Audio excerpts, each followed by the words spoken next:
My name is Aloan Me Carter, and I am 74 years old. The night my son said I was worth nothing, he didn't shout. He didn't curse. He said it calmly, like it was a fact he had already accepted. "You don't own anything, Mom," he said, leaning against my kitchen counter. "You never did, you're just here." That word here cut deeper than any insult. Before I tell you how that moment changed everything, let me ask you something. If you love emotional stories about strength, truth, and quiet comebacks, subscribe to this channel, like this video, and turn on your notifications so you don't miss what comes next. And tell me in the comments, what country are you watching from? I want to know who is sitting with me right now. Because what happened after my son said those words, that's when my life turned upside down. I was standing at the sink when he said it, my hands in warm water, washing a plate I had already cleaned once. I remember the smell of soap, the hum of the fridge, how ordinary everything felt for such a cruel sentence. "I raised you," I said quietly, not turning around. He laughed, short and sharp. "And look where that got you," he replied. I dried my hands slowly. I had learned long ago that rushing only made men like him louder. "I'm still standing," I said. He shook his head. "Standing where? This house isn't yours. The business isn't yours. The accounts aren't yours. You're living off what I allow." I felt something drop in my chest. Not shock. Clarity. Let me take you back, because this didn't start that night. It started years earlier, when my husband died. After the funeral, my son stepped in quickly, too quickly. "I'll handle things, Mom," he said. "Paperwork is confusing for you." At the time, I was tired. Grieving, I let him help. Then help became control. He took over the bills. Then the mail. Then the meetings. Every time I asked a question, he smiled and said, "Trust me." So I did. I worked my whole life. I cleaned houses when I was young. I cooked in diners. I saved every extra dollar. When my husband and I finally opened our small storage business, I ran the books. I talked to customers. I kept it alive when money was thin. But over time, my son started showing up more. "I'll expand this," he said. "Make it bigger." I believed him. I always believed him. The first time he called me useless, I ignored it. The second time, I told myself he was stressed. By the third time, I stopped sleeping. "Mom, you wouldn't understand," he'd say. "You're old school. This is real business." Slowly, my voice disappeared from the room. That night in the kitchen, after he said I was worth nothing, I sat down at the table. "I want to see the papers," I said. He laughed again. "There's nothing to see," he replied. "You signed it all over years ago." I looked at him. "I don't remember that," I said. He leaned closer. "That's because you never paid attention." I went to bed with those words echoing in my head. You never paid attention. But the truth was I had. I just trusted the wrong person. The next morning, I woke up early. Earlier than usual. My hands were shaking as I made my tea, but my mind was clear. I opened the drawer where I kept old notebooks. Receipts. Notes. Dates. I had always written things down, even when I didn't understand them fully. That habit saved me. I spent the day reading. Slowly. Carefully. And with every page, my stomach tightened. Things were missing. Names had changed. Signatures looked like mine, but weren't. By evening, I knew one thing for sure. I didn't own nothing. I owned everything. I just didn't know it yet. That night, my son came home late. I was sitting at the table, with papers spread out in front of me. He stopped short. "What's this?" he asked. I looked up calmly. "My life," I replied. His smile faded. "You shouldn't be messing with that," he said. I folded one paper and looked him straight in the eye. "You told me I was worth nothing," I said softly. "So tomorrow, I'm going to find out what I really own." The color drained from his face. because for the first time, he realized something. I was done being quiet, and the truth he buried for years was about to surface. Before I continue this story, kindly subscribe, like, turn on the bell, and tell me in the comments where you're watching from. That night, I barely slept. Every time I closed my eyes, I saw papers, numbers, my son's face when I asked questions he didn't like.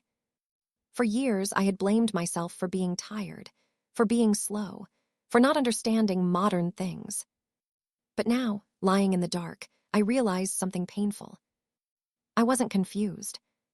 I was pushed aside. In the morning, I dressed carefully. Not fancy. Just neat. I wanted to look like myself. Strong, present. I made breakfast, but I didn't eat much. My stomach felt tight. I packed the papers I found into a folder and placed it in my bag. When my son came into the kitchen, he stopped when he saw it. "Where are you going?" he asked. "To get answers," I replied. He scoffed. "About what?" I met his eyes. "About what's mine," I said. His jaw tightened. "You're being dramatic," he said. I smiled faintly.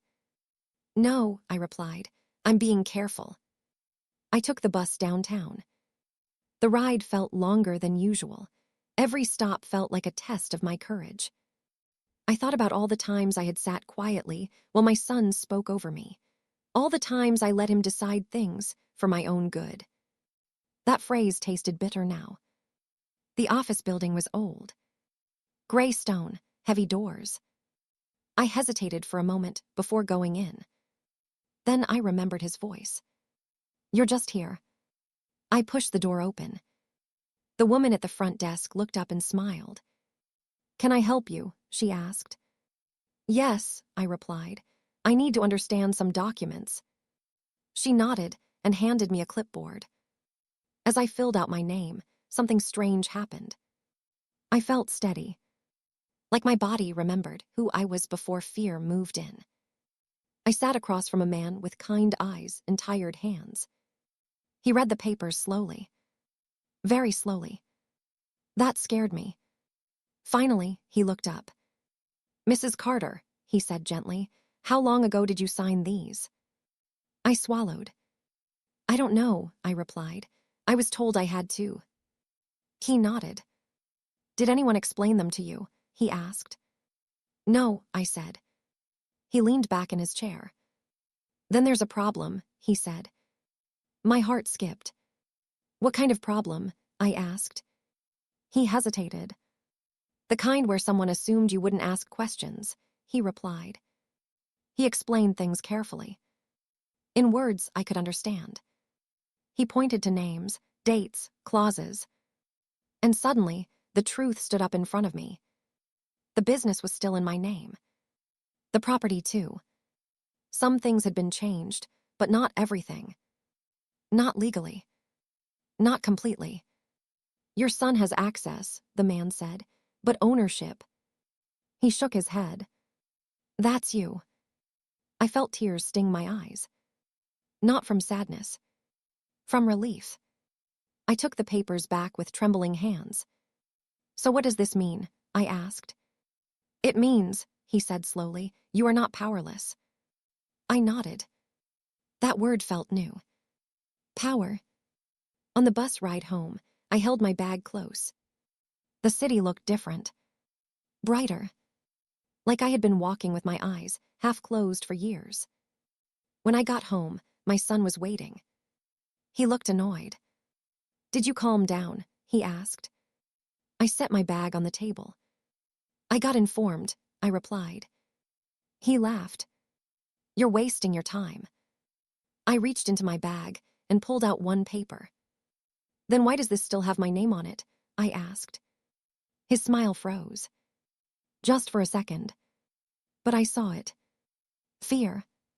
"You don't understand what you're looking at," he said quickly. "I understand enough," I replied. He stepped closer. "You need to stop," he said. "You'll mess things up." I looked at him. "You already did," I replied softly. That night, I locked my bedroom door for the first time in years. Not because I was afraid of him, but because I was protecting myself. And as I lay down, one thought stayed with me. If I owned more than he said, then why had he worked so hard to convince me I owned nothing? By morning, I knew one thing for sure. The story my son told me for years was breaking apart, and the truth underneath it was going to hurt him far more than it ever hurt me. Before I continue this story, kindly subscribe, like, turn on the bell, and tell me in the comments where you're watching from. The house felt smaller after that night. Not because the walls moved, but because the truth did. It had stepped out of the dark corner where I had kept it for years and was now sitting right in the middle of my chest. I woke up before sunrise again, my body still running on the same old habit of worry. For a moment, I forgot everything. I reached for my robe, listening for my son's footsteps, preparing myself for another day of silence and control. Then I remembered. I remembered the paper with my name, still printed clearly at the top. I remembered the man downtown who looked at me and said, "You are not powerless." I remembered the way my son's face changed when I asked one simple question. And just like that, something inside me stood up straight. I did not rush out of bed. That was new. For years, I had learned to move quickly when he was around, as if speed would keep me out of trouble. But that morning, I sat on the edge of the bed and let my feet touch the floor slowly. I whispered to myself, "You are still here." The words felt grounding. When I walked into the kitchen, my son was already there, scrolling on his phone, coffee untouched beside him. He glanced up at me and then quickly looked back down, pretending not to care. I could feel the tension hanging between us like thick fog. "You didn't say good morning," he said without looking up. "I didn't feel like it," I replied. That made his thumb pause on the screen. He looked up sharply. "What's gone into you?" he asked. I poured myself some tea. "Clarity," I said. He scoffed. "You're acting strange." I took my cup and sat down at the table. "I've been acting quiet for years," I said. "This is different." He stood up and leaned against the counter, folding his arms. "You need to stop going behind my back," he said. I met his eyes. "I went in front of my life," I replied. He laughed, but it sounded tight. "You think one visit downtown makes you smart?" he asked. I smiled faintly. "No," I said, "it makes me informed." That word hit him. Informed. He hated that word. It meant I was no longer relying on his version of things. "You don't understand how much I've done for you," he said, his voice rising slightly. "I kept everything running." "You kept everything away," I replied calmly. His face hardened. "Watch your tone," he warned. I set my cup down carefully. "I'm done watching myself," I said. He stepped closer, lowering his voice. "You wouldn't survive without me," he said. "You don't know how the world works anymore." I looked at him for a long time. At the man who once held my hand, crossing the street. At the boy whose lunches I packed every morning. At the adult who had decided my usefulness ended when my obedience did. "I survived before you," I said quietly. "I'll survive after you too." That afternoon, I left the house again. Not to run away, but to learn. I visited places I hadn't been in years. Offices my son always said were too complicated for me. People he said were too busy to talk. Funny thing was, once I showed up myself, people had time. They explained things slowly. They spoke to me, not over me. They asked what I wanted. That alone felt like reclaiming something precious. By the end of the day, my bag was heavier with copies and notes. But my heart felt lighter. Because the picture was becoming clearer. Yes, my son had moved things around. Yes, he had access and control in places I never questioned. But no, he did not own everything. Not even close. When I returned home, the house was quiet. Too quiet. His shoes were gone. His jacket missing. He hadn't said goodbye. That didn't surprise me. He always left when things didn't go his way. I cooked dinner for myself and ate slowly, thinking about the years I had spent cooking for everyone else. I washed the dishes and noticed something small but strange. The drawer where I kept my old checkbooks was slightly open. I hadn't touched it. My stomach tightened. I went to my bedroom and checked my closet. Everything looked normal, but the feeling stayed. He was searching. That night, I slept with my notebook under my pillow. Not because I was afraid of him hurting me, but because I knew he was afraid of losing control. And fear makes people careless. The next morning, my son came back acting calm. Too calm. "Let's not fight," he said, pouring himself coffee like nothing had happened. "We're family." I nodded slowly. "Yes," I replied, "we are." But family does not mean silence. Over the next few days, his tone changed. First came kindness. "You look tired, Mom," he said. "You should rest." Then came concern. "You've been forgetting things lately," he added casually. Then came suggestion. Maybe I should handle everything again. I recognized the pattern. Control wrapped in care. One afternoon, he sat across from me and said softly, "I just don't want you making decisions you'll regret." I looked at him. "The only thing I regret," I said, "is trusting you without asking questions." That ended the conversation. That evening, I made a call. Not to argue. Not to threaten. To prepare. Because I was done reacting. I was planning.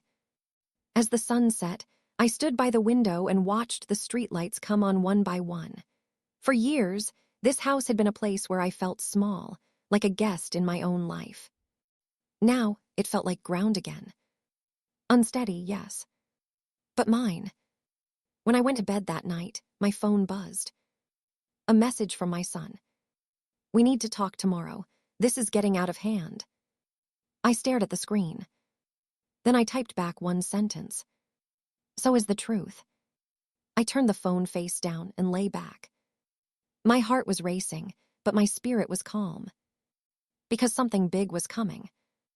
And this time, I would not be standing in the background. Before I continue this story, kindly subscribe, like, turn on the bell, and tell me in the comments where you're watching from. The next morning did not bring peace. It brought pretending. My son acted like nothing was wrong. He whistled while making coffee. He asked if I wanted toast. He even joked about the weather. Anyone watching us from the outside would have thought everything was normal. But I knew better. When someone suddenly becomes gentle after years of sharpness, it means they are hiding something. I sat at the table and watched him closely. I noticed how often he checked his phone, how he avoided my eyes, how his smile never reached them. "You look busy," I said. He shrugged. "Just work." I nodded. "Funny, you always said work was too complicated for me." His jaw tightened for just a second. "I never said that," he replied. I smiled faintly. "You didn't have to," I said. After breakfast, I went to my room and locked the door. That was new too. For years, my room had not really been mine. He walked in whenever he wanted, moved things, took papers to organize. Not today. I sat on my bed and opened my notebook. I wrote down everything I remembered. Every comment. Every document he rushed me to sign. Every time he told me, "Don't worry about it." Because worry is what makes people careful, and he never wanted me careful. Around noon, there was a knock on my door. "Mom," he called, "we need to talk." I didn't open it right away. "About what?" I asked. "You," he said. "You're acting different." I unlocked the door and stepped out. "I am different," I replied. "I'm paying attention." That made him sigh loudly. "You're making this harder than it needs to be," he said. I looked at him. "Harder for who?" I asked. He didn't answer. That afternoon, I left the house again. Not to run. To learn. I went back downtown, this time to a place my son always said was not necessary for me to visit. The woman behind the desk smiled kindly and asked how she could help. I want to know what belongs to me, I said. She nodded like she understood exactly what I meant. She pulled files, old ones, some with dust on them. As she flipped through pages, my heart beat faster. There it was. My signature on documents I remembered signing. And others. That looked like mine, but weren't. My hands trembled. Is that legal? I asked softly. She frowned. That depends, she said. Did you authorize this? No, I replied. She looked at me carefully. Then you should know this, she said gently. And she told me something that made my stomach drop. Someone had been slowly moving things. Not all at once. Piece by piece. So slowly I wouldn't notice. When I got home, my son was waiting in the living room. Sitting very straight. Very still. You went out again, he said. Yes, I replied. He stood up. I told you to stop digging, he said sharply. I took off my coat. You told me I was worth nothing, I said. I decided to check. His face changed then. Not anger. Fear. You don't understand the consequences, he said. I looked at him calmly. I understand silence, I replied. I lived in it. He stepped closer. You're going to ruin everything, he said. I tilted my head. For who? I asked. He opened his mouth. Closed it. And that told me everything. That night, I noticed my mail was missing. The stack I usually kept on the counter was gone. I asked him about it. Oh, I threw out junk, he said. My chest tightened. I went to my room and checked my drawer. My birth certificate was gone. So was an old property deed. I sat down slowly. Because this was no longer about words. This was about control slipping. I did not confront him. Not yet. Instead, I called someone I trusted. A woman I worked with years ago. She listened quietly as I explained. Then she said, "You're not crazy, you're late, but not too late." That sentence felt like oxygen. Over the next few days, my son's behavior shifted again. Now came pressure. People are asking questions, he said. You're embarrassing yourself, he added. You're making me look bad. I watched him carefully. Interesting how his image mattered more than my life. One night, as we sat watching television, he said casually, "You know, if you leave this house, things get complicated." I turned to him. Complicated for who? I asked. He smiled thinly. You, he replied. I smiled back. Then I'll make sure I'm prepared, I said. That night, I slept lightly. I woke up at every sound. At one point, I heard footsteps near my door. Then the click of a handle. Then nothing. I lay still, counting breaths, waiting. Eventually, the steps moved away. In the morning, I found my bag moved. Not stolen. Moved. A warning. I sat at the table and drank my tea slowly. Fear tried to rise, but something stronger rose with it. Resolve. I went back to my notebook and wrote one sentence in bold letters. I will not disappear quietly. Because I finally understood the truth. My son didn't believe I was worth nothing. He believed I wouldn't fight. And he was wrong. That afternoon, I made another appointment. A serious one. The kind that changes things. When I hung up the phone, my hands were shaking. Not from fear. From anticipation. That evening, my son came home late. He looked tired. Angry. You've crossed a line, he said. I met his eyes. So did you, I replied. He leaned closer. If you keep this up, he said quietly, you'll lose everything. I smiled softly. I already lost everything once, I said, and I survived. He stepped back, because for the first time, he realized something important. I was no longer asking for permission, and the next step I was about to take would decide who really owned everything. Before I continue this story, kindly subscribe, like, turn on the bell, and tell me in the comments where you're watching from. The appointment I made sat in my chest, like a secret I could not share. I did not tell my son where I was going. I did not leave papers lying around. I woke up early, dressed quietly, and slipped out of the house while he was still asleep. For years, I had asked permission without realizing it. That morning, I asked nothing. The office was smaller than I expected.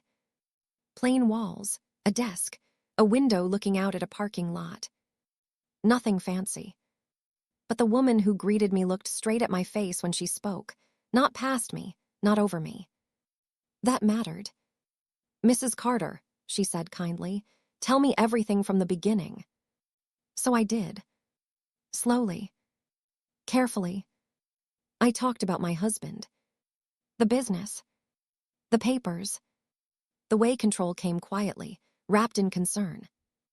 I talked about my son's words. "You're worth nothing." The woman didn't interrupt. She didn't rush me. She listened. When I finished, she leaned back and folded her hands. "You've been underestimated," she said. I nodded. "I'm used to that," I replied. She shook her head. "That doesn't make it acceptable," she said. Those words made my eyes sting. Not because I was sad, because someone finally said it out loud. She went through the documents I brought, one by one, line by line. She pointed to places my son had tried to confuse, and places where he failed. "There's a reason he kept telling you not to look," she said. I swallowed. "Because he knew I'd understand," I asked.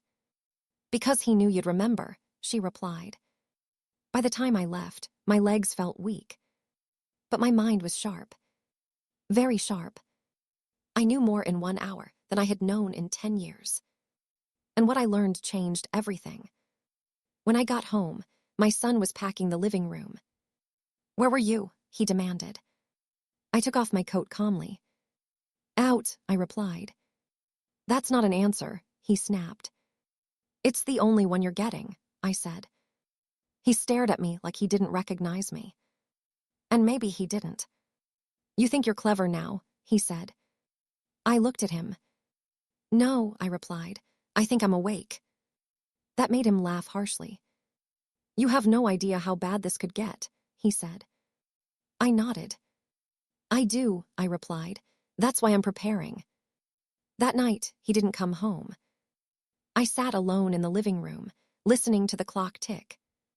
Every sound made my shoulders tense. Not because I was afraid of him hurting me, but because I knew he was scrambling. And scrambling people make mistakes. The next morning, I noticed something missing. My spare keys. I searched every drawer. Every hook. Gone. I sat down slowly. This was no longer subtle. I called the woman from the office. She listened carefully. Then she said something that made my heart pound. "He's trying to scare you," she said, "and he's running out of time." I closed my eyes. "What should I do?" I asked. "Exactly what you're doing," she replied. "Document everything." So I did. Every missing item. Every comment. Every change in tone. I wrote until my hand ached. Because stories disappear. But records stay. That afternoon, my son returned. He acted cheerful. Too cheerful. He brought groceries. He cooked dinner. He even asked if I was feeling okay. The kindness felt heavy. Like bait. Over dinner, he said casually, "You know, I've been thinking, maybe we should sell the business." I looked up slowly. "That's interesting," I said, "since you told me it wasn't mine." His fork froze.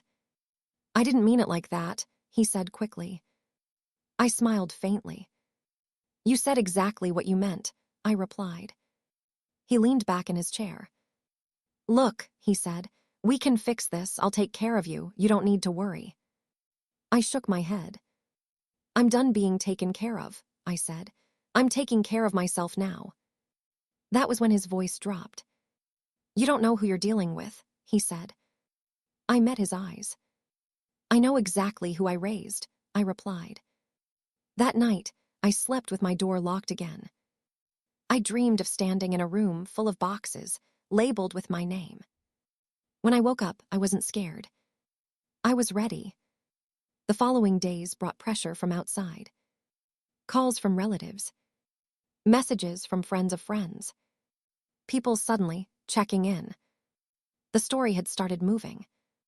And I hadn't even spoken publicly yet. One afternoon, a woman I barely knew said to me, I heard your son is handling everything for you. I smiled politely. He used to, I replied. Her eyebrows lifted. Oh, she said. That was all it took. That evening, my son confronted me again. You're telling people lies, he said. I'm telling people nothing, I replied. They're noticing. He slammed his hand on the table. You're ruining me, he shouted.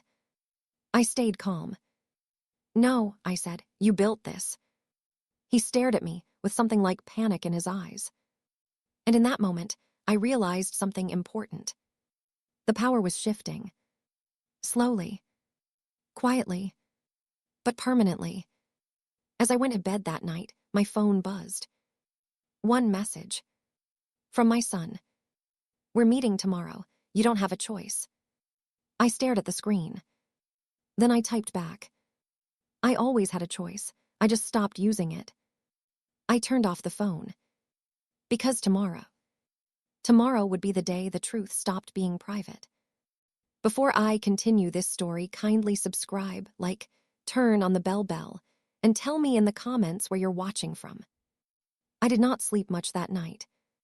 Not because I was afraid of tomorrow, but because my mind would not stop working. For years, my thoughts had been trapped in circles. What did I do wrong? How can I fix this? How do I keep the peace? That night, my thoughts moved in straight lines. What do I know? What do I have? What am I ready to do? That change alone felt like freedom. Morning came quietly. No shouting. No slamming doors. My son did not come into the kitchen. I made my tea and sat alone, listening to the house settle. This house had heard every argument, every apology I never owed, every silence I carried. Today, it would hear something new. Truth. At exactly 10 o'clock, my son walked in. He was dressed sharply. Too sharply. Like someone going to court or war. We're leaving, he said. Now. I looked up calmly. Where? I asked. To straighten this out, he replied. I stood slowly. I'm already straight, I said, but I'll come. His jaw tightened. The car ride was silent. He drove fast. Too fast. His hands gripped the steering wheel, like he was trying to hold onto something slipping away. You don't understand what you're risking, he said suddenly.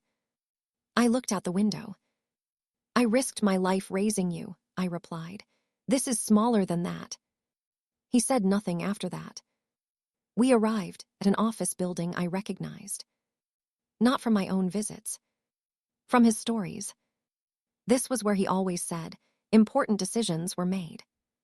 Inside, the air felt stiff. Cold. People glanced at me with curiosity. Not pity. Curiosity. That was new. We were led into a conference room. A man and a woman sat across the table. Folders stacked neatly in front of them. My son launched into talking immediately. She's confused, he said. She's been upset lately. I raised my hand gently. I'd like to speak, I said. They turned to me and listened. That alone rattled him. I spoke slowly. I talked about my life, my work, the business. The papers I signed without explanation. The documents I found. I placed my folder on the table. Everything here is dated, I said, and everything is mine. The woman flipped through the pages. Her face changed. The man leaned forward. My son stopped talking. Mrs. Carter, the man said carefully, why are we seeing this now? I met his eyes. Because I was told I was worth nothing, I replied, and I decided to check. Silence filled the room. Heavy. Uncomfortable. My son jumped in. She doesn't understand what she's reading, he said. I turned to him. Then explain it, I said. He couldn't. Because the truth doesn't need defending. The meeting ended without shouting. Without threats. Just with instructions. And something else. Time. Time he no longer controlled. When we walked back to the car, my son was shaking. This isn't over, he said. I nodded. You're right, I replied. It's just beginning. That afternoon, my phone rang. Not him. Someone else. Someone who had worked with us years ago. I heard you're asking questions, the voice said. Yes, I replied. Good, they said, because there are things you should know. My heart skipped. We met 2 days later. At a cafe. Neutral ground. They told me stories my son never mentioned. Deals he rushed. Promises he broke. Money that disappeared and reappeared. All while using my name. My identity. My silence. I went home and sat for a long time. Not crying. Thinking. Because now I understood something important. He didn't just take control. He hid behind me. And that ends badly for the person hiding. That evening, neighbors stopped me outside. Are you okay? One asked. I am, I replied. They nodded. We figured, another said. You look different. I smiled. I feel different, I said. Inside the house, my son was packing boxes. What are you doing? I asked. Preparing, he replied sharply. For what? I asked. He looked at me with anger and something else. Fear. For when this blows up, he said. I nodded. Smart, I replied. That night, I locked my door again. Not because I was scared, but because I was finished being accessible. I wrote one more sentence in my notebook before bed. He thought I was invisible. Now everyone sees. Tomorrow, the calls would come. The questions. The whispers. And my son would learn something painful. When you build your power on someone else's silence, the noise when it breaks is deafening. Before I continue this story, kindly subscribe, like, turn on the bell, and tell me in the comments where you're watching from. The phone did not stop ringing the next morning. I let it ring. For years, I had jumped every time someone called, afraid to miss something, afraid to disappoint, afraid to be accused of not caring. That fear was gone now. I sat at the kitchen table with my tea growing cold, listening to the sound vibrate across the wood like a warning bell. Let it ring. My son was already awake. I could hear him moving upstairs, drawers opening, boxes scraping against the floor. The house felt restless, like it knew something big was coming and didn't know where to settle. I took a slow breath and reminded myself of something important. This house had seen worse. It had seen me cry quietly into dish towels. It had seen me swallow words that deserved to be spoken. It had seen me give and give until I almost disappeared. Today, it would see something else. Me standing. The phone finally stopped. A message came in. We need to talk, call me. I didn't recognize the number. That told me everything. I finished my tea and stood up carefully. My knees ached the way they always did in the morning, but I didn't rush them. Pain does not mean weakness. It just means you've lived. I went to my room and opened my notebook. I had started it as a place to pour my thoughts. Now it was evidence. Dates. Times. Names. Patterns don't lie, people do. Downstairs, my son's voice rose suddenly. He was on the phone. No, I didn't tell her that, he snapped. Yes, she's confused. No, she doesn't understand how this works. I closed my notebook slowly. He had said those same words about me for years. Funny how they sounded different now. Smaller. He came downstairs moments later, phone still in hand. We need to set the record straight, he said sharply. With who? I asked. With everyone, he replied. You're making people nervous. I tilted my head. I thought I was worth nothing, I said. Why would anyone worry about me? He clenched his jaw. Stop twisting my words. I met his eyes. I stopped twisting myself, I replied. He paced the room like a trapped animal. You don't understand how fast this can get ugly, he said. People talk. Things spread. I nodded slowly. Yes, I said, truth does that. Another knock came at the door. Not loud. Firm. I felt my stomach tighten. My son froze. Did you call someone? He asked. I shook my head. No, I replied. Did you? He didn't answer. That scared him more than any confession could. I walked to the door calmly. Every step felt heavy, not with fear, but with importance. When I opened it, a man and a woman stood outside. Both dressed neatly, both holding folders. Mrs. Carter, the woman asked. Yes, I replied. We were hopping to speak with you, she said. It won't take long. I stepped aside. Please, I said, come in. My son rushed forward. There must be a mistake, he said quickly. She's not well. The woman looked at him once, then looked back at me. Is that true? She asked. I smiled gently. No, I said. I've never been clearer. They sat at the table. The same table where my son once told me I was worth nothing. The man opened his folder. We have some questions about ownership and authority, he said. I nodded. So do I replied. My son sat down slowly. Very slowly. Like he knew the ground beneath him was cracking. The woman turned to me. Mrs. Carter, she said, how long has your son been acting on your behalf? I took a breath. Years, I replied, without explanation. She nodded. And did you give full permission for all actions taken in your name? I shook my head. No, I said. My son jumped in. She's exaggerating. The man raised a hand. Let her speak, he said. And just like that, the room shifted. For the first time in my life, someone told my son to be quiet. I felt it in my chest. Warm. Solid. I spoke slowly. I told them about the papers, the missing documents, the way access became control, the way silence became expectation. When I finished, the woman closed her folder. This is serious, she said. My son's face went pale.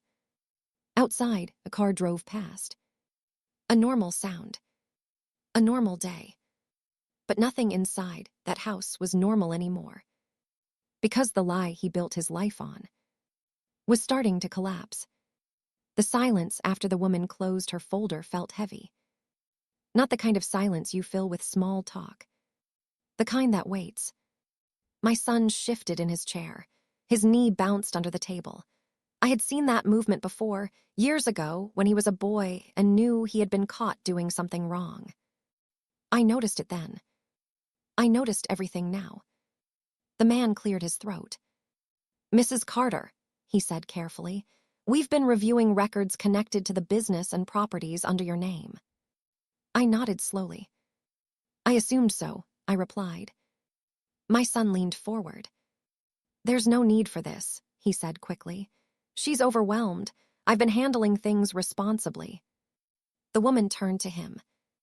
Responsibly for whom? She asked. He opened his mouth, closed it. That moment told me more than any document ever could. The man continued. There are transactions here that require clarification, he said. Decisions made without clear consent. I folded my hands in my lap. I never refused consent, I said. I was never asked. The woman wrote something down. My son looked at me then, not with anger, not with control. With disbelief.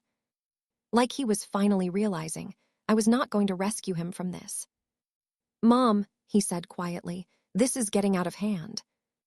I looked at him. So did my silence, I replied. They asked more questions. Dates. Signatures. Meetings I was never invited to. Each answer pulled another brick from the wall my son had built around himself. He started talking faster. Interrupting. Correcting things that didn't need correcting. The more he spoke, the worse it got.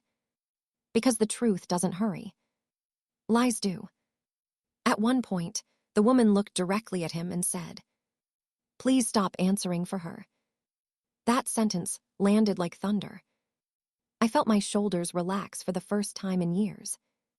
When the questions ended, the man closed his folder.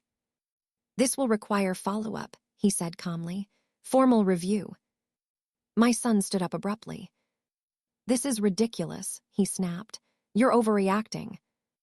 The woman stood too. "No," she said, "we're responding.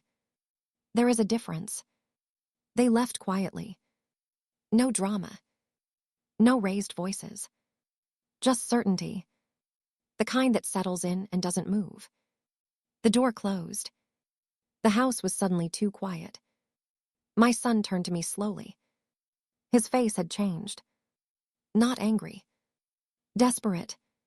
"Why are you doing this to me?" he asked. I looked at him for a long time. Then I said the truth. "I'm not doing this to you," I replied. "I'm doing this for me." He shook his head.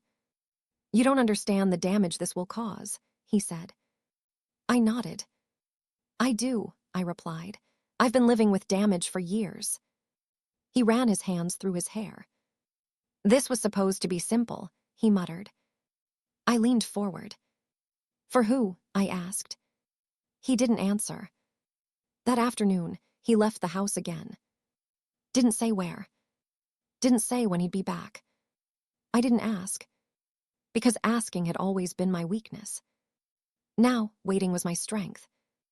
I spent the afternoon organizing papers. Not rushing. Not panicking. Putting things in order the way I used to when my children were small and life felt overwhelming. One drawer at a time. One truth at a time. As I worked, memories came back. Moments I had brushed aside. Times my son snapped at me for opening mail. Times he insisted on helping with phone calls. Times he told people I was confused while standing right next to me. I wrote them all down. The phone rang again. This time I answered. "Yes," I said. "Mrs. Carter," a woman's voice said. "My name is Elaine. We worked together years ago." I remembered her instantly. She sounded nervous. "I think you should know," she said. "Your son came by earlier asking questions about old records." My heart thudded. "What kind of questions?" I asked. "About what could be traced," she replied. That was all I needed to hear. When my son came home that evening, his confidence was gone. He looked smaller, quieter, like a man who had just realized the ground beneath him was not solid after all. We ate dinner in silence. Halfway through, he said softly, "We can fix this." I looked up. "By telling the truth?" I asked. He didn't answer.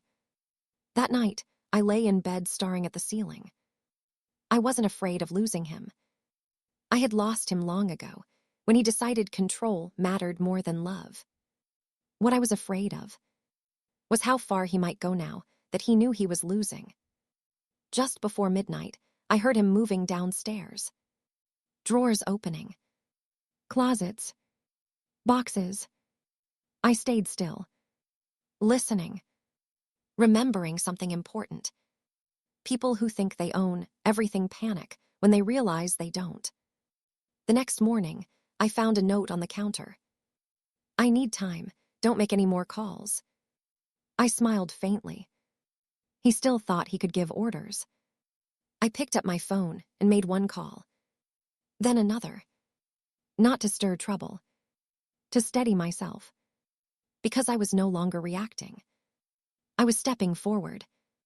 By noon, the story had reached places my son never expected. Not gossip. Questions. People asking the same thing over and over. Why is everything in her name if she owns nothing? That question followed him everywhere. When he finally called me, his voice was tight. "Stop," he said. I closed my eyes. "No," I replied. The truth was no longer mine alone. And the weight of that realization was beginning to crush him. By the third day, my son stopped pretending. No more soft words. No more fake kindness. The mask fell completely. He came home late in the afternoon, slammed the door, and dropped his keys on the table like they burned his hand. "You've ruined everything," he said. I was sitting in my chair by the window, folding laundry. Simple work, familiar, steady. "I didn't ruin anything," I replied. "I uncovered it." He paced the room, running his hands through his hair over and over again. "People are calling," he snapped, "asking questions they shouldn't be asking." I folded a shirt slowly.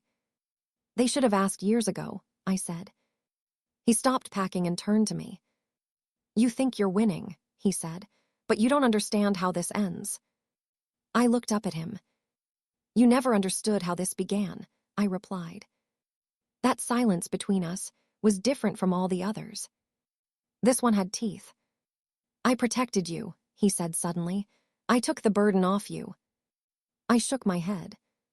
"You took my voice," I said, "and told yourself it was kindness." His face twisted. "You needed me," he shouted. I stood up. "No," I said firmly. "You needed me quiet."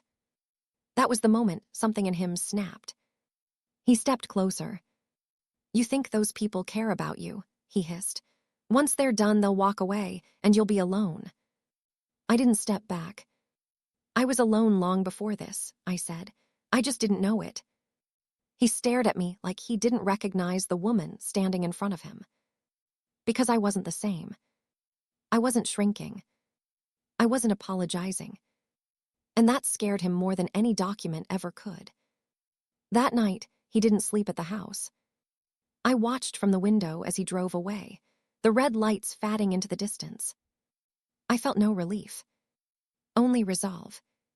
The next morning, letters arrived. Official ones. Plain envelopes that carried heavy meaning. I opened them slowly. They confirmed what I already knew. Things were moving. And once they start, they don't stop. I sat at the table and breathed deeply. My hands shook, not from fear, but from the weight of it all. I had loved that boy. I had trusted that man. And now I was standing in the middle of truth, watching everything shift. In the afternoon, someone knocked at the door. Not aggressively. Respectfully. When I opened it, two women stood there. Neighbors. Friends. "I just wanted to say," one began gently, "if you need anything, we're here." I nodded. "Thank you," I said. That support, quiet, steady, felt like a rope thrown to someone who had been treading water for years. Later that evening, my phone rang. My son again. His voice was low. Controlled. "We need to talk," he said. "I agree," I replied. "Tomorrow," he said, "in public." I smiled faintly. "That's a good idea," I said. He paused. "Why are you smiling?" he asked. "Because the truth likes witnesses," I replied. That night, I slept deeper than I had in weeks. Not because things were settled, but because I knew something important. Whatever happened next, I would not be erased again. When morning came, I dressed carefully. Not to impress, to represent myself.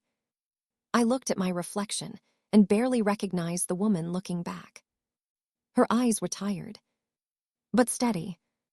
As I reached for my bag, I noticed something inside it. A folded piece of paper I hadn't put there. I opened it. It was a copy of a document I had never seen before. One my son never mentioned. One that explained everything. My heart raced, because suddenly I understood what he was really afraid of, and why he had tried so hard to make me feel worth nothing. I sat down slowly, reading every word. And by the time I finished, one thing was clear. The meeting tomorrow wasn't about fixing things. It was about survival. And only one of us was ready for it. Before I continue this story, kindly subscribe, like, turn on the bell, and tell me in the comments where you're watching from. The place he chose was not an accident. A cafe near the center of town. Big windows, open tables, people always coming and going. Witnesses. I understood that choice the moment I stepped inside. My son had spent years controlling things in quiet rooms, closed doors, private conversations, paperwork handled out of sight. But now, the truth had outgrown those spaces. And he knew it. I arrived early. Not to claim a seat, but to steady myself. I chose a table near the window and sat with my back straight, my hands folded on my lap. The cafe smelled like coffee and baked bread. Soft music played overhead.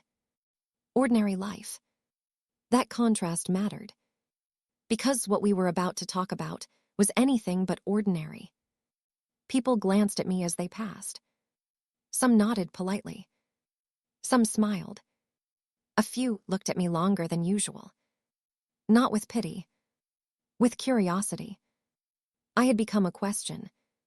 When my son walked in, I barely recognized him. Not because his face had changed, but because the confidence he always wore like armor was gone.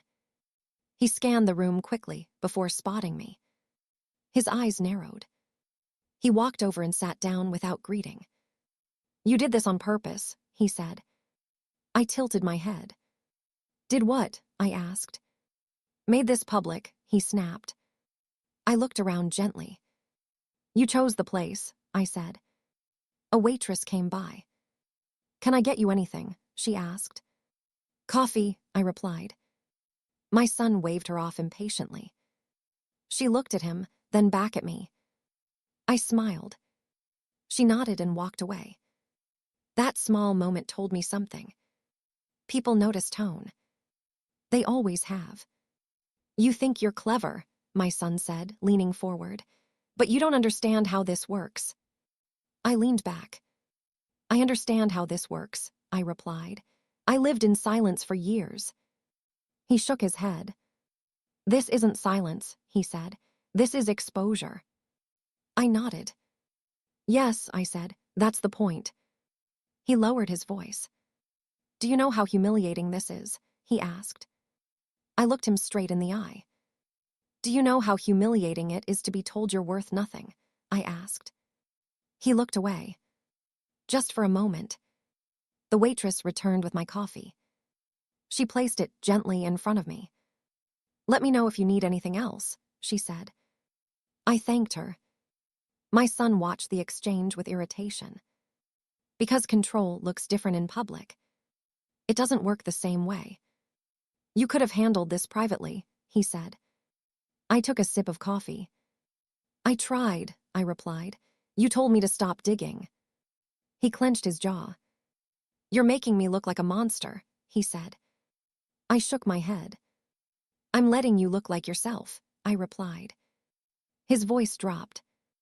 "People won't forgive you for this," he warned. "For what?" I asked. "For tearing your own family apart." I felt a familiar ache in my chest. The old guilt. The one he always used. But this time, it didn't stick. "You tore us apart," I said calmly. "I just stopped holding the pieces together." A man at the next table glanced over. Not listening closely. but aware. The room had shifted. My son noticed too. He straightened in his chair, lowered his voice even more. "You think they'll take your side?" he asked. "You're old, you're emotional." I smiled softly. "And you're afraid," I replied. That landed hard. His hand trembled slightly as he reached for his glass of water. He didn't drink it. "You don't know what's coming," he said. I nodded. "I didn't know what had already happened," I replied. "Now I do." I reached into my bag, slowly, deliberately, and placed the folded paper I found that morning on the table between us. His eyes widened. "Where did you get that?" he demanded. I didn't answer. I didn't need to. Because he knew. He stared at the paper like it might bite him. "You shouldn't have that," he said. I folded my hands. "You shouldn't have hidden it," I replied. The cafe felt quieter now, like the room itself was holding its breath. My son leaned back in his chair. For the first time since this began, his voice cracked. "You don't understand what you're risking," he said again. I looked at him with something close to sadness. "I risked myself," I said. "Every day I stayed quiet." Outside, a car horn sounded. Someone laughed near the counter. Life went on.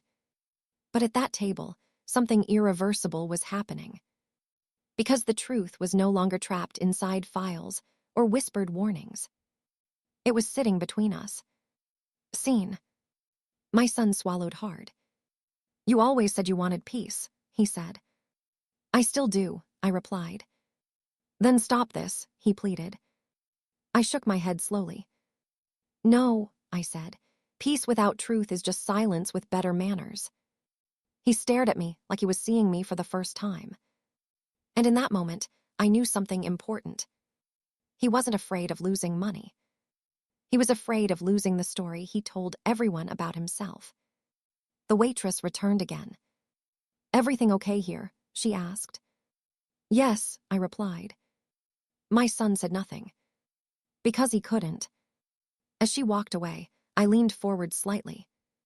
"There are more documents," I said quietly. "More people who remember." His face went pale. "You wouldn't," he whispered. I met his eyes. "I already did," I replied. He pushed his chair back suddenly and stood. People looked. Not accusingly. Curiously. "I need air," he said. I nodded. "So do lies," I replied. He walked toward the door. Halfway there he stopped, turned back, and said something that made my chest tighten. "You were never supposed to fight back." I watched him carefully. Then I said the truth. "You were never supposed to underestimate me." He left. The door swung shut behind him. And for the first time since all of this began, I was sitting alone. Not abandoned. Not silenced. Just alone with my truth. I finished my coffee slowly. My hands were steady. Because now the story had witnesses. And the next part would not be quiet. I stayed seated after he left. Not because I was weak, but because I wanted to remember the feeling. The quiet didn't rush in the way it used to. It didn't press on my chest or make my hands shake. It simply existed, neutral, open, honest. For years, silence had been a cage. Now it was space. The waitress came back once more. "Are you okay, ma'am?" she asked gently. "Yes," I replied, "more than you know." She smiled, like she understood something without needing it explained. "Take your time," she said. I did. Outside the cafe, I could see my son standing near the corner, packing, phone pressed hard against his ear. His shoulders were tense, his movements sharp. He wasn't calling to apologize. He was calling to contain. That was the difference. When I finally stood to leave, my legs felt strong beneath me. I walked past him without stopping. He didn't call my name. He didn't follow. And that told me everything. By the time I got home, Messages had already started coming in. People asking if I was okay. People saying they heard something. People suddenly remembering things they'd noticed before but never questioned. Truth has a way of unlocking other truths. That evening, a woman from the community center called. "We need to talk," she said, "about the business."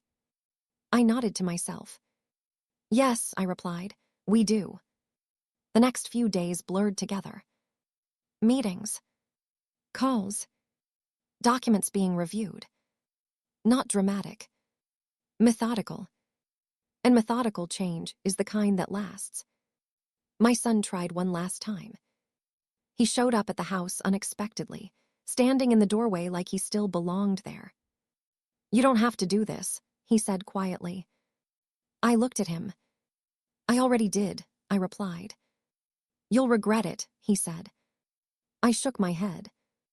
"I regret the years I stayed quiet," I said. "Not this." He searched my face. For guilt. For doubt. He found none. As he turned to leave, he said something soft. Almost sad. "I never thought you'd stand up to me." I watched him carefully. "I never thought you'd make me need to," I replied. That night, I sat alone in the living room, looking around the house. The same walls. The same furniture. But everything felt different. Because ownership isn't just about names on paper. It's about presence. I opened my notebook and wrote one final line for the day. He said I was worth nothing. Now everyone sees what I truly own. Outside, the street was quiet. Inside, the truth was loud. And the chapter was far from over. The first letter arrived on a Tuesday morning. Not hand-delivered. Not dramatic. Just an envelope slipped through the mail slot, landing softly on the floor like it didn't know how heavy it was. I picked it up slowly. My name was typed neatly on the front. For a long moment, I didn't open it. Because I already knew what it meant. Things had moved.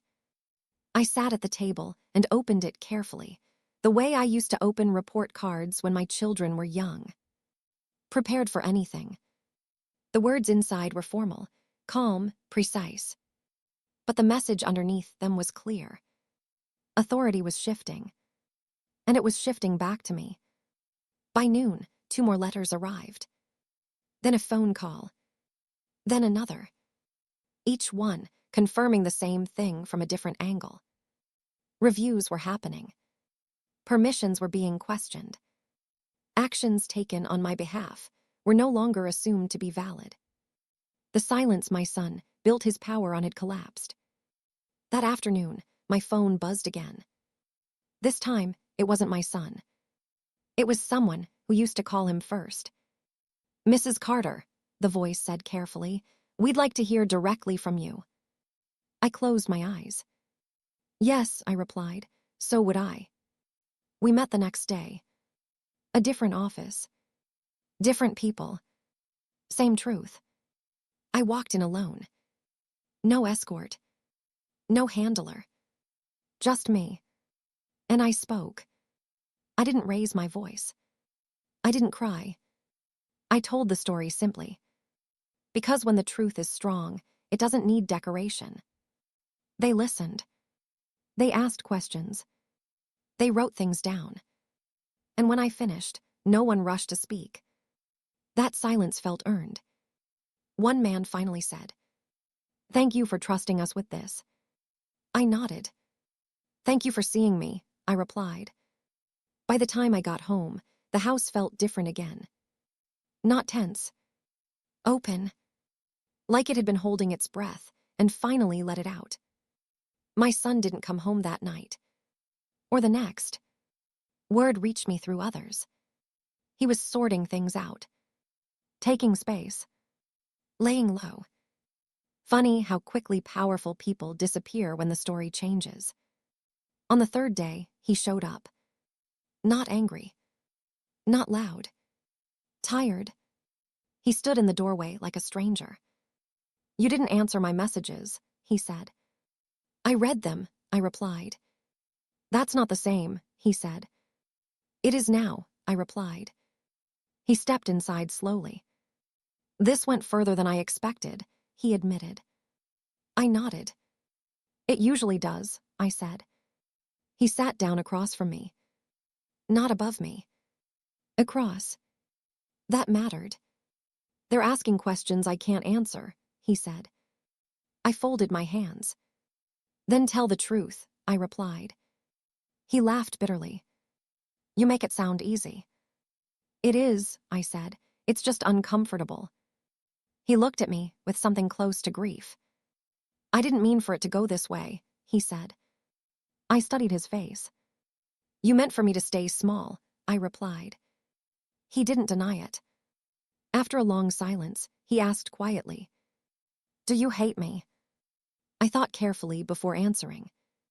No, I said, but I no longer protect you from consequences. That sentence landed harder than anger ever could. He stood up slowly. I don't know what happens next, he said. I met his eyes. I do, I replied. That scared him. As he reached the door, he turned back one last time. You really think you own everything now? He asked. I smiled gently. No, I said. I think I finally own myself. The door closed behind him. And this time, it didn't echo. I sat alone again that evening, watching the sun set through the window. The light touched the walls softly, like a promise. Tomorrow would bring more questions.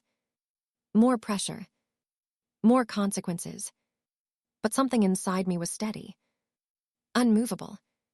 Because the lie that held him up had fallen. And what was coming next would finish the job. Before I continue this story, kindly subscribe, like, turn on the bell, and tell me in the comments where you're watching from. The house was quiet in a way I had never known before. Not tense.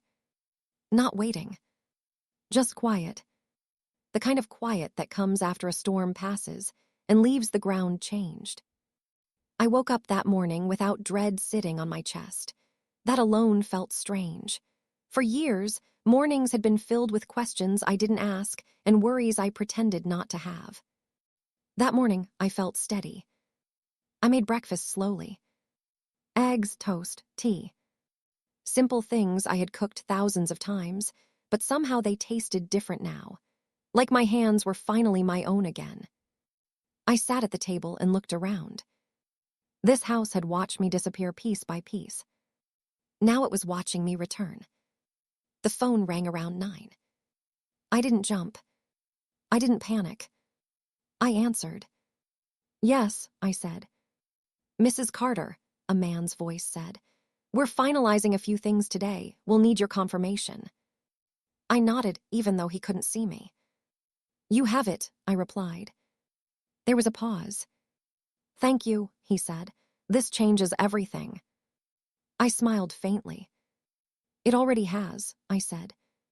By midday, people were talking openly. Not whispers anymore.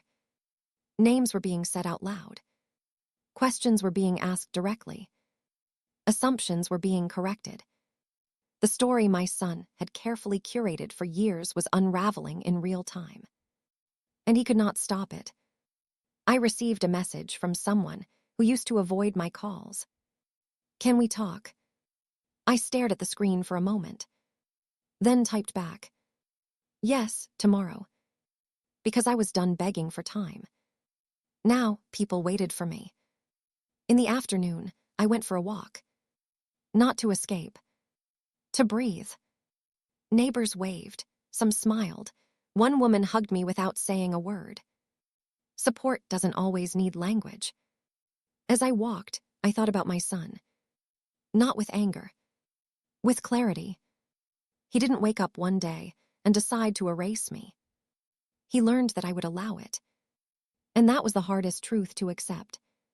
When I got home, a car was parked in front of the house. My heart skipped. Not from fear. From readiness. He was back. He stood by the door when I entered, hands in his pockets, eyes tired. You've been busy, he said. So have you, I replied. He nodded. They're pulling things apart, he said. Everything. I set my bag down. That's what truth does, I replied. He sat down heavily. I'm running out of places to hide, he admitted. I looked at him. You hid behind me, I said. That was your biggest mistake. He rubbed his face. I thought you needed me, he said quietly. I sat across from him. I needed respect, I replied. You gave me control instead. There was a knock at the door. Sharp. Official. We both froze. My son's eyes widened. Did you expect someone? He asked. I stood up calmly. Yes, I replied. That answer told him everything. I opened the door. 2 people stood outside. Folders in hand. Calm faces. The kind that don't need to threaten. Mrs. Carter, the woman said, we're ready to move forward. I nodded. Come in, I said. My son stood slowly. The room felt smaller. Not because of fear, but because the walls were closing in on a lie that could no longer breathe. They sat down. Not across from him. Across from me. And that was the moment he understood. The story was no longer his to tell. The woman spoke first. We've completed our review, she said. There are matters that require immediate correction. My son swallowed hard. What kind of correction? He asked. She didn't look at him. She looked at me. The kind that returns authority to where it belongs, she replied. My son turned to me then. Not angry. Not proud. Small. You knew this would happen, he said. I met his eyes. I hoped you'd stop before it did, I replied. The man opened his folder. We'll need access to several accounts, he said, and a few explanations. My son shook his head slowly. You can't just. The woman interrupted him. Yes, she said, we can. The room went silent. Heavy. Final. My son leaned back in his chair, staring at the ceiling. You really did it, he said softly. I folded my hands. No, I replied, you did. Outside, the afternoon light shifted. Time was moving. And for the first time, it wasn't moving against me. The air in the room felt heavier once the folders opened. Not tense. Final. The kind of feeling that tells you something has already ended, even if the words haven't been spoken yet. My son sat very still. Too still. Like someone trying not to drown by pretending the water isn't rising. The woman spoke calmly. These records show a consistent pattern, she said. Decisions made without consent, authority assumed without approval. My son opened his mouth. Closed it. He had run out of places to interrupt. I watched him carefully. This was not the man who once towered over me in my own kitchen. This was a man realizing the ground he stood on was borrowed. And it was being taken back. The man flipped a page. There are also communications, he continued. Emails, messages, instructions. My son's shoulders dropped slightly. You were thorough, he muttered. The woman nodded. We had to be, she said, because this affected someone's life. She looked at me. Not kindly. Respectfully. My son finally spoke. I never meant to hurt her, he said. I didn't answer. Because intent does not erase impact. You told people she was confused, the woman said, that she couldn't understand. He looked down. That made things easier, he admitted. I inhaled slowly. There it was. The truth without excuses. Easier for who? The man asked. My son didn't respond. Because he knew the answer would not help him. They explained the next steps. Carefully. Clearly. Authority returned. Access restricted. Reviews ongoing. Each sentence felt like a door closing behind him. One by one. At one point, my son laughed softly. A sound without humor. She always handled things quietly, he said. I didn't think she'd ever fight back. The woman looked at him. She didn't fight, she said. She remembered herself. That sentence hit harder than any accusation. When the meeting ended, they stood up. The woman turned to me. We'll be in touch, she said. I nodded. I'll be ready, I replied. They left. The door closed. And suddenly, it was just the two of us again. Mother. Son. But not the way it used to be. He stayed seated. Didn't move. Didn't look at me. I thought I was protecting us, he said quietly. I sat across from him. You were protecting your control, I replied. Those are not the same thing. He rubbed his hands together nervously. I didn't think you survive without me, he said. I smiled faintly.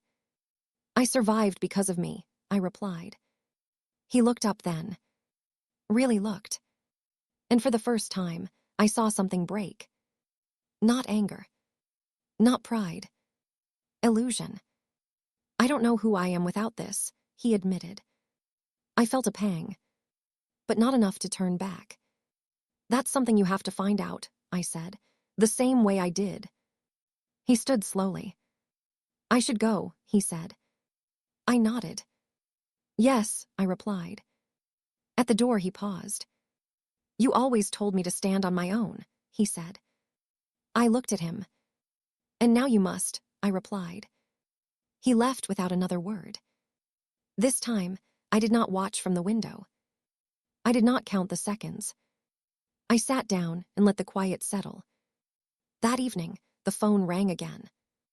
Not with questions. With confirmations. Things were being corrected. Changed. Returned. I opened my notebook and wrote carefully. He said I was worth nothing. Now the world knows what I built. Outside, the sky darkened. Inside, I felt something unfamiliar. Peace. Not the fragile kind. The earned kind. But I knew the story was not finished yet. Because consequences don't end with truth. They echo. That night, I did not turn on the television. I did not play music. I let the quiet stay. It moved through the house like a gentle wind, touching rooms that once felt heavy with words I swallowed. I walked slowly from space to space, noticing things I had stopped seeing years ago. The picture frame by the hallway. The small crack in the wall near the stairs. The chair by the window, where I used to sit and wait. I was no longer waiting. Around midnight, I heard the sound of a car pulling up. I did not move. The door opened softly. Closed again. Footsteps. Careful ones. My son. He didn't call my name. He didn't turn on the lights. He stood in the living room, unsure. That told me everything. I walked in calmly. You came back, I said. He turned, startled. I forgot something, he replied. I nodded. So did I said. He looked confused. What? He asked. Myself, I replied, but I found her. He swallowed. They're freezing accounts, he said quietly, asking for explanations. I nodded. They should, I replied. He sat down slowly. I don't know how to fix this, he said. I sat across from him. Some things aren't fixed, I said. They're faced. He stared at the floor. For years, he said, I told myself you didn't need to know everything. I leaned forward. For years, I replied, I told myself love meant staying quiet. He looked up then. Our eyes met. Two truths. Too late to take back. I was afraid, he admitted. Of what? I asked. Of losing everything, he said. I nodded slowly. That fear taught you to take, I replied. Mine taught me to give. Silence stretched between us. Not angry. Not tender. Honest.